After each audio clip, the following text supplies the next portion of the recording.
kitchen. Happy Lunar New Year, or I guess a couple days belated Happy Lunar New Year. For this year, I would love to hear what topics you want to learn more about from me. What things you want me to talk about. Do you like the more focused how to cook specific foods? Do you like talking about meal planning, meal prep? Or are the dinner party themed videos the most interesting? Let me know what you would love to hear more about from me, and as I continue, planning the rest of the year of content, I will try to get your questions answered and deep dive into the topics that you want to hear about the most. And today's video is going to be a little bit different than the general theme of becoming more confident cooking at home. Today I want to bring you behind the scenes with me as I prep for a dinner party. Some of you may not know, but I am a personal chef in the Denver area, and so I go and do personal chef services for people's dinner parties. So, they're hosting a birthday party or anniversary dinner or bachelorette party or housewarming, all kinds of different, usually celebratory type events. And they'll hire me to come in and prepare a beautiful dinner for the group. So if you've ever hired a personal chef for your event, or you've thought about doing it and you want to know what it looks like from the chef's perspective, keep watching. If you have any questions about what I'm sharing, things that I maybe didn't go into that you've always been curious about, or if you want to see any other behind the scenes stuff that maybe I didn't get to in this video, be sure to leave it in the comments below, and that way I can include that in my next video around this topic. So let's say you are gonna hire a personal chef for an upcoming housewarming party, let's say. What are the steps? What does it look like? So typically people will reach out to me through my website. I have a nice little form they can fill out, or direct email, whatever it may be. And they'll just give me a little bit of information, like the date, about how many people, and then, oh, it's gonna be a housewarming party. Of course, if their location and date and time work well, then I will then ask for any more details about the party. I find a lot of people have some really fun, unique, and special theme ideas. And so I love whenever I can build the menu to tie into and accentuate that theme for them. So the next step is really getting a good feel for what types of foods they want, if they know that specificity, what kind of theme they've got going on, and then if there are any dietary restrictions and stuff like that. And then that way I can create a first draft menu and see if the person is interested. And so with this, sometimes people will come to me with very specific dishes that they want to include, and other times it'll be super big, open, and vague. So for example, the dinner party that I'm gonna show you some of the prep for this one, the theme was Millennial Cringe PJ Party, which is super duper fun, but they didn't really have any specific dish ideas. And so I got to just take that and run with it. And run I did. I had so much fun. I created dishes paired with different millennial Y2K movies. For example, a pink potato soup for Legally Blonde. And then for other events I've done, for example, there was a birthday party. This man was organizing a birthday party for his wife, and he wanted to include dishes from some of their favorite places that they have traveled together. And so we did a Mediterranean style dish and a New Zealand dish and a dish from New Orleans. He had a little bit more specific asks, but it was still fun to use his request as an inspiration point, but then really get to be creative with exactly how I plated it and which foods I chose to cook for them. So that is probably one of my favorite parts of this process, is doing the menu development and going back and forth with clients to make sure that the menu includes everything that they want it to and is going to be enjoyable for everyone at the parties. And of course, depending on how large the group is and exactly what the dietary restrictions are and how many people have them, Sometimes I just make the entire menu like dairy-free or gluten-free or whatever it may be, just so that it is easy and everybody gets to eat the same meal. A couple other things that we'll discuss is, specific time, and like if they have a length of time that they want to be eating. Sometimes they'll have other events going on like after the dinner, so they want to make sure that they're done by a certain time. If they want like a fully plated meal or a family style service. Because of the smaller size groups I work with, I don't really ever do buffet style, so it's really like family style or plated. And I will say, just a tip, if you are organizing a dinner party soon, I highly recommend that if you do want to do a plated dinner, you have at least 1 or 2 dishes within that is family style. I've learned that this helps a lot so that everyone at the table has an opportunity to like eat to their satisfaction. So if you have 1 or 2 dishes that are family style, they can serve themselves a little bit extra, or they can serve themselves like on the shy side of that dish, so that they aren't overwhelmed by the amount of food on a plated plate, already plated plate. But then they also don't leave the dinner hungry, because that would be like the worst, right? And then of course we make sure that the menu that I have planned for this event works within the budget. Typically, my budgets will fall between like $155 per person to like $185, $190 per person. Of course, depending on how many courses they want. This would be like a 4 or 5 course meal. And then the proteins, like entree proteins especially, is where we can see a lot of that price fluctuation. So again, if you are planning to bring in a personal chef, you can start with like a rough budget around that. But of course, depending on where you are and who you're reaching out to, you may get quotes back that are way above or a little bit below that. Okay, so that takes care of the like collaborative planning that like the client and I kind of do together. And from there, they're all set. And then I am off to the races. If there are any dishes that I have not made before, or it's been a while since I've made them, or I'm doing any unique garnishes, then I will do my fun research and development and make sure that I know exactly, what ingredients and prep I'm doing, and about how long that will take me. And then I can put together my shopping list and a prep list. And if you've watched any of my other dinner party planning videos, you know how much of a stickler I am for a execution prep list timeline document. And so I'll put on the screen another example of this, because this is probably too hard to see. And yes, this is about how messy they are. By the time I'm done with them, I make notes all over them as I'm working. I know exactly how many days I'm gonna want to grocery shop and prep ahead of the actual date of the dinner party.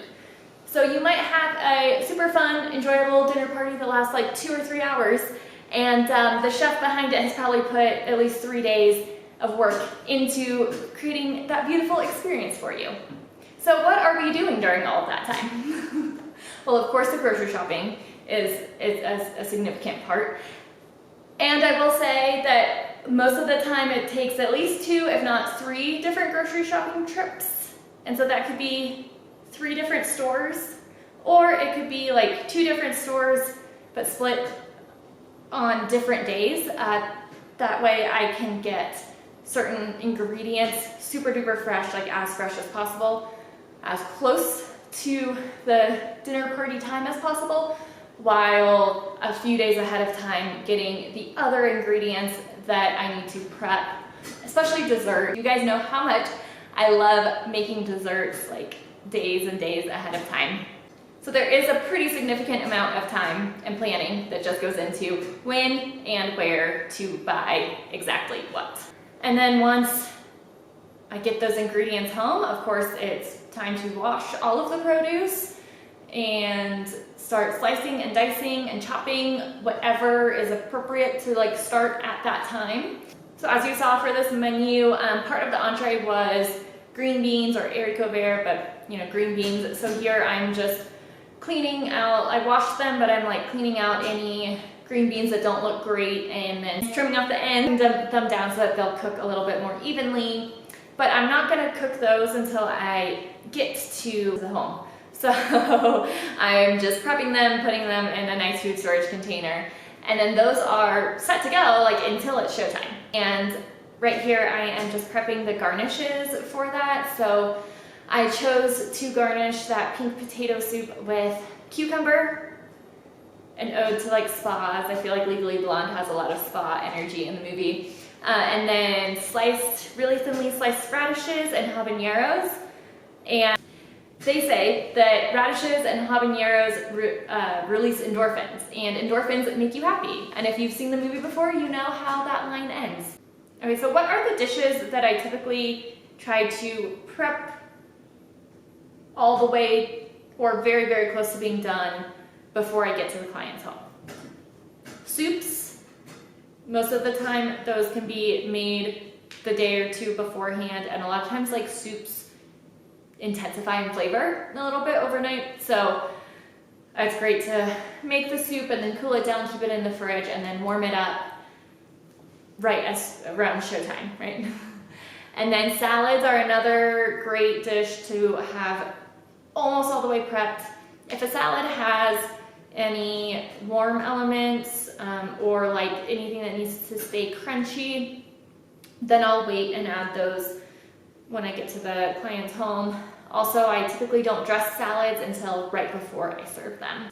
And then dessert is the last style of dish that can be pretty much all the way prepped and done. It might be, an extra drizzle of sauce or something right before I serve it at the client's home, but a lot of times for a lot of desserts, you can just have that completely done ahead of time.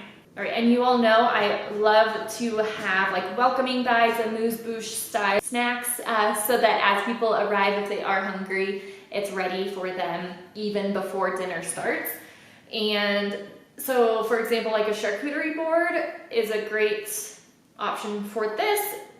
And it's something that, for the most part, you're gonna do, or I'm gonna do like at the client's house.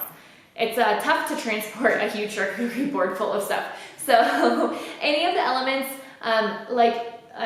here I am poaching some pears.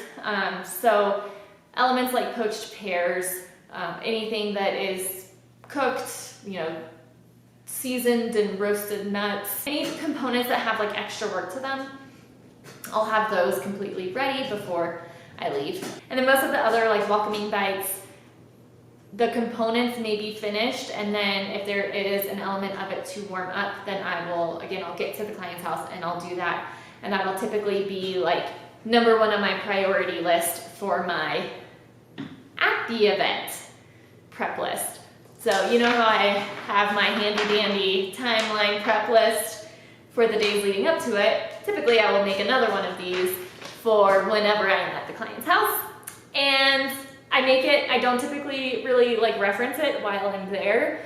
It's the making it part that helps me to have kind of a game plan. It's almost like planning a play in a sense, so that once I arrive to the client's home, I can be organized and I look like I know what I'm doing, and I'm doing things as cleanly and as organized as possible, which just puts everybody at ease and allows everyone to just enjoy the food and not worry about like, is that chef gonna burn my house down? Right? Nobody wants that. And then for entrees, I will typically cook whatever protein for the entree at the client's home. Similarly with the starch element, so like pasta, couscous, rice, potatoes, like mashed potatoes, roasted potatoes. Those are 99.9% of the things that we're gonna make are gonna be way better fresh. And then it really just depends on the vegetable that goes with the entree. If there is a vegetable for the entree, whether I might grill it on site, or there are some that I can prep ahead of time and then reheat if needed before I plate it. Okay, so now it is the day of the dinner party and I need to pack up all of the stuff. So I will take like plates and napkins and silverware and all of the serving dishes, all of the cooking utensils that I need to use. I pack it and carry it all. So like glassware, like what people drink, like the hosts manage that.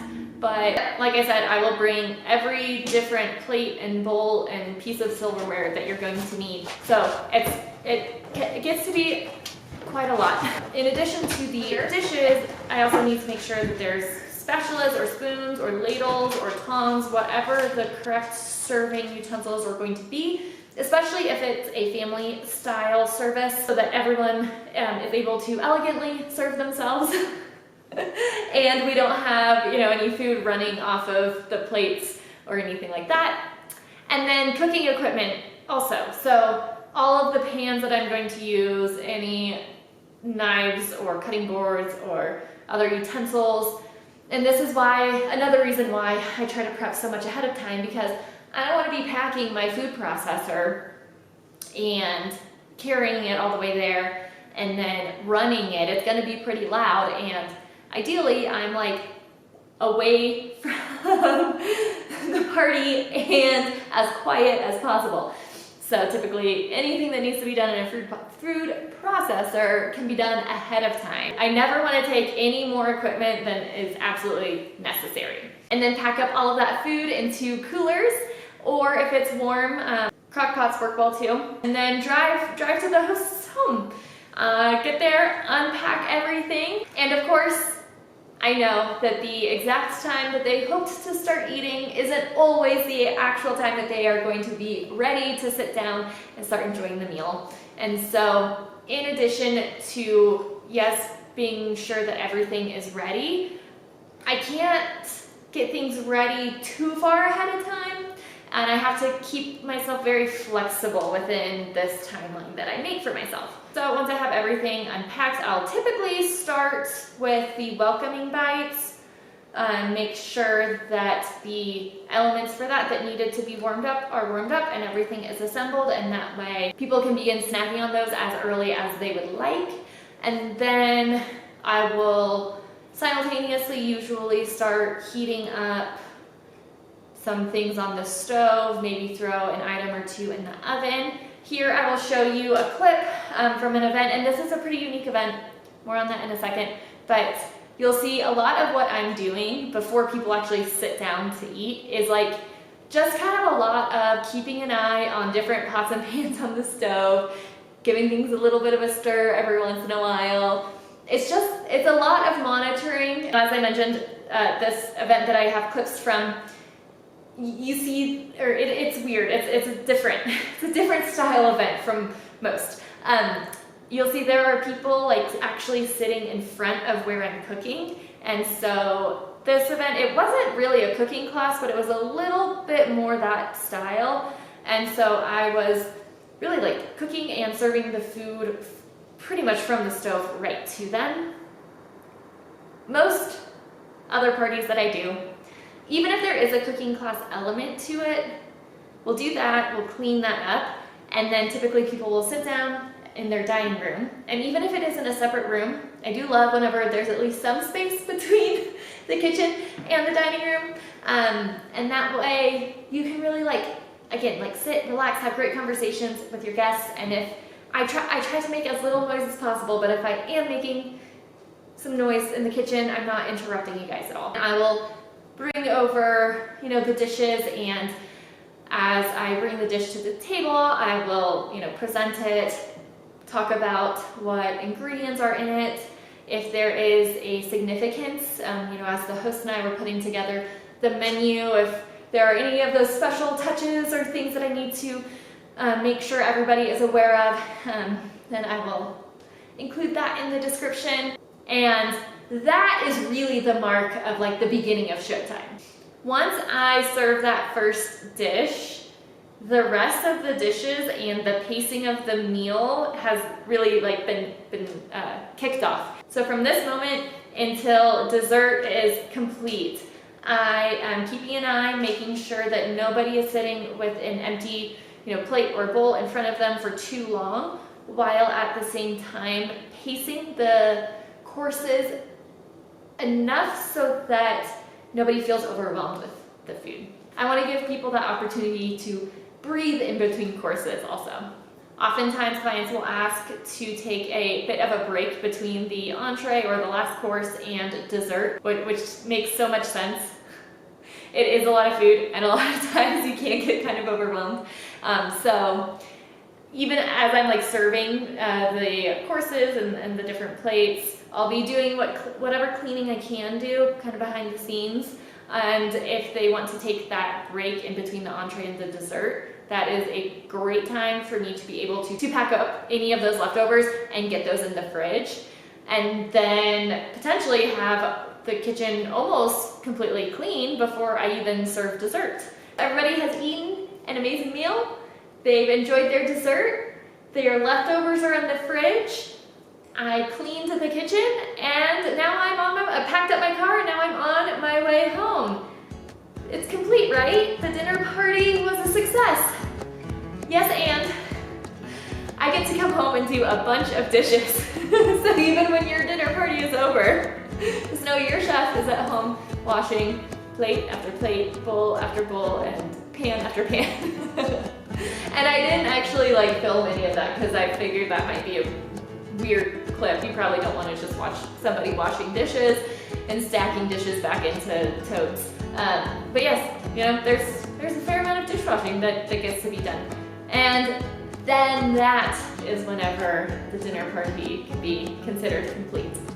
So that 2 to 3 hour dinner party that you enjoy, now you know the 2 to 3 plus days behind the scenes of what goes into making your celebratory event an event that you get to like truly celebrate throughout, and relax and enjoy and not have to think about the food, not have to think about cleaning up afterwards, right? Everything is done for you and you get the most enjoyment out of it, and that is what I love so much about doing these events. All of the work behind it is so worth it. I mean, I have a lot of fun prepping all of the food, and I have even more fun creating these fun menus, and every single person I work with, I get the opportunity to create a whole new menu that's gonna fit them, their party, and their group the best. So I feel so lucky to get to do this.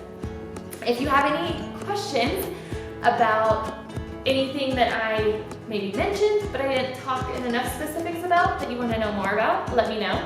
If there are other dinner party curiosities that you have, let me know. Or if there is some behind the scenes piece that you didn't see that you're curious to see, let me know that too. And I will gather those so that I can address them in a future video. If you enjoy dinner party style content, I have a playlist here of a bunch of dinner party tips. If you prefer more like general cooking at home advice, I have many other videos about that. Please subscribe to catch the newest and go back and watch, you know, all my old stuff if you want to. Thank you so much, Chefeteers. I hope that you have an opportunity to cook some delicious meals soon and gather with your favorite people for maybe a catered dinner party soon too.